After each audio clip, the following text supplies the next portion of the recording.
स्वागत है आपका हमारे एक नए वीडियो में। दोस्तों काफ़ी लंबे समय के बाद फिर मैं आपके सामने उपस्थित हूँ एक नए टॉपिक के साथ। दोस्तों आज का जो हमारा टॉपिक है वह है दोस्तों आर्य, यानी कि हम आर्यों के बारे में कुछ महत्वपूर्ण जानकारी इस वीडियो के माध्यम से प्राप्त करेंगे, जो कि आपकी आगे आने वाली परीक्षा है, जैसे कि आर ओ, जैसा कि आपको पता है कि 26 जुलाई को आर ओ का पेपर होना है और PCS का पेपर भी अक्टूबर में होना है, और उसके अलावा भी अन्य प्रतियोगी जो परीक्षाएँ हैं उनका भी में इससे कुछ प्रश्न अवश्य आते हैं। तो दोस्तों आइए देखते हैं कि आर्यों से संबंधित कुछ महत्वपूर्ण प्रश्नों को या आर्यों से संबंधित कुछ महत्वपूर्ण जानकारियां जो कि अक्सर परीक्षाओं में पूछी जाती हैं। लेकिन अगर आप मेरे चैनल पर नए हैं तो प्लीज़ मेरे चैनल को अधिक से अधिक सब्सक्राइब करिए, वीडियो को लाइक करिए और शेयर करिए। दोस्तों अगर बात की जाए आर्यों की तो सबसे पहला प्रश्न यह आता है कि आर्य कौन थे।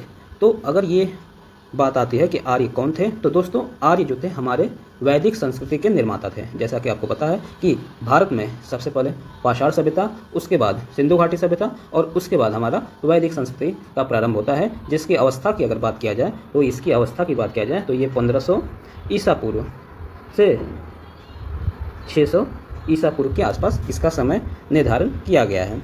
और इसके अलावा अगर आर्यों के बारे में और बात की जाए तो आर्य जो आर्य है वह संस्कृत शब्द है जिसका अर्थ होता है श्रेष्ठ, यानी कि आर्य जो है यह संस्कृत भाषा का शब्द है जिसका अर्थ होता है श्रेष्ठ, और आर्य भाषा सूचक है ना कि प्रजाति सूचक। ये सबसे बहुत ज़्यादा इंपॉर्टेंट बात है दोस्तों कि जो आर्य है वह किसी प्रजाति को प्रदर्शित नहीं करता या किसी जाति की व्याख्या नहीं करता, बल्कि यह एक भाषा सूचक शब्द था।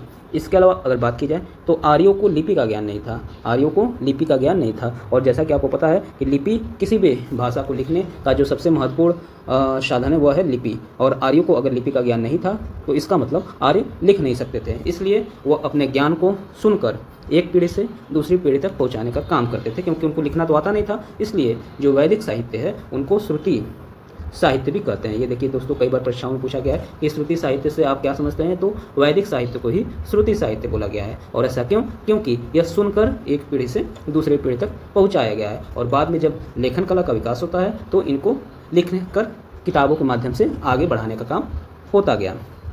आइए दोस्तों वीडियो में आगे बढ़ते हैं। अगर आपको हमारा वीडियो अच्छा लग रहा है तो प्लीज़ मेरे चैनल को आप अधिक से अधिक सब्सक्राइब करिए, वीडियो को लाइक करिए, क्योंकि दोस्तों ऐसा मैटर आपको बहुत ही कम देखने को मिलेगा कि कम समय में मैं बहुत ही ज़्यादा से ज़्यादा देने का प्रयास करता हूं। क्योंकि मेरा ये मानना है कि आप 10 मिनट के वीडियो को अगर 1 घंटे में आप इधर उधर की बातें करके आप देने का प्रयास करते हैं तो उसका कोई महत्व नहीं। क्योंकि आजकल के समय में आप जैसा देख रहे हैं परीक्षाओं का पैटर्न ऐसा हो गया है कि परीक्षा कहाँ से क्वेश्चन पूछ रहे हैं और कहाँ से नहीं। तो उस केस में क्या होता है कि आपको अधिक से अधिक अपनी जानकारी को बढ़ाना पड़ेगा और अधिक से अधिक टॉपिक को कवर करना पड़ेगा, और वो तभी संभव है जब आप कम समय में ज़्यादा से ज़्यादा मैटर को दे पाएँ। तो आइए देखते हैं कि आर्यों के मूल निवास के बारे में, क्या यहाँ के ये निवासी हैं, क्या ये भारत के निवासी थे या विदेशी थे, क्योंकि ऐसी चर्चाएं हमेशा आती रहती हैं कि क्या आर्य भारतीय थे या फिर विदेशी थे। तो आइए कुछ व्यक्तियों की थ्योरियों के बारे में हम जानेंगे, उनका क्या मानना था कि आर्य कहाँ के निवासी थे।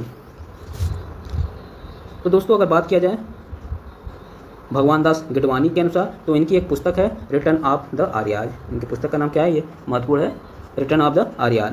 और इनमें उन्होंने भारत को ही आर्यों का मूल निवास माना, यानी कि आर्यों को जो मूल निवास था वो उन्होंने किसको माना है, उन्होंने भारत को ही माना है भगवान दास गिडवानी के अनुसार। अगर बात किया जाए डॉक्टर अविनाश चंद्र दास और डॉक्टर संपूर्णानंद ने, तो इन्होंने सप्त सैंधव को यानी कि सप्त सैंधव को आर्यों का मूल निवास माना है। इसी प्रकार डॉक्टर LD कल्ला ने कश्मीर को आर्यों का मूल निवास माना है।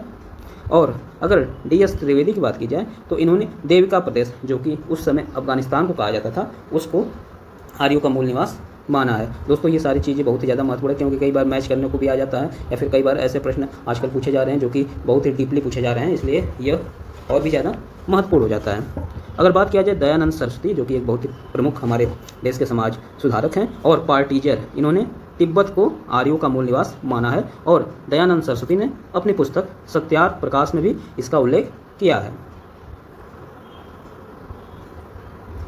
इसके बाद एक और प्रमुख शख्स की बात की जाए पंडित गंगाधर तिलक ने, तो इन्होंने उत्तरी ध्रुव को आर्यों का मूल निवास माना है, और उनकी जो पुस्तक का नाम है the Arctic home of Arya's. तो ये भी पुस्तक कई बार परीक्षाओं में पूछी गई है। इसके अलावा बात की जाए P. गाइल्स ने यूरोप के हंगरी और डेन्यूब नदी घाटी को आर्यों का मूल निवास माना है। जर्मन विद्वान मैक्स मूलर ने, जो कि एक बहुत ही प्रसिद्ध विद्वान है, आर्यों को मध्य एशिया या बैक्ट्रिया का माना है। बैक्ट्रिया दोस्तों उस समय ईरान के आसपास का क्षेत्र था, इसको माना है, क्योंकि ऋग्वेद और ईरानी ग्रंथ जिंद अवेस्ता, दोस्तों ये जिंद अवेस्ता भी कई बार परीक्षाओं में पूछा जा चुका है, ईरानी ग्रंथ है और जिंद अवेस्ता में काफ़ी भाषाई समानता है, जिसके आधार पर मैक्स मुलर ने आर्यों को मध्य एशिया या बैक्ट्रिया का माना है। इसके अलावा अगर बात किया जाए गार्डन चाइल्ड ने और नेहरिंग ने, तो गार्डन चाइल्ड और नेहरिंग ने इनको दक्षिणी रूस के यूक्रेन से इनका संबंध जोड़ा है। किन्होंने? गार्डन चाइल्ड और नेहरिंग ने। और इसके अलावा एशिया माइनर या पश्चिम एशिया से भी आर्यों का संबंध बताया जाता है। तो दोस्तों इतने जो चुनिंदा जो महत्वपूर्ण लोगों के विचार थे आर्यों के मूल निवास स्थान के बारे में, उसको मैंने आपको इस वीडियो के माध्यम से बताने का प्रयास किया है। अगर मेरा वीडियो आपको पसंद आया हो तो प्लीज़ मेरे चैनल को अधिक से अधिक सब्सक्राइब करिए, वीडियो को लाइक करिए, शेयर करिए। वीडियो को पूरा देखने के लिए बहुत बहुत धन्यवाद।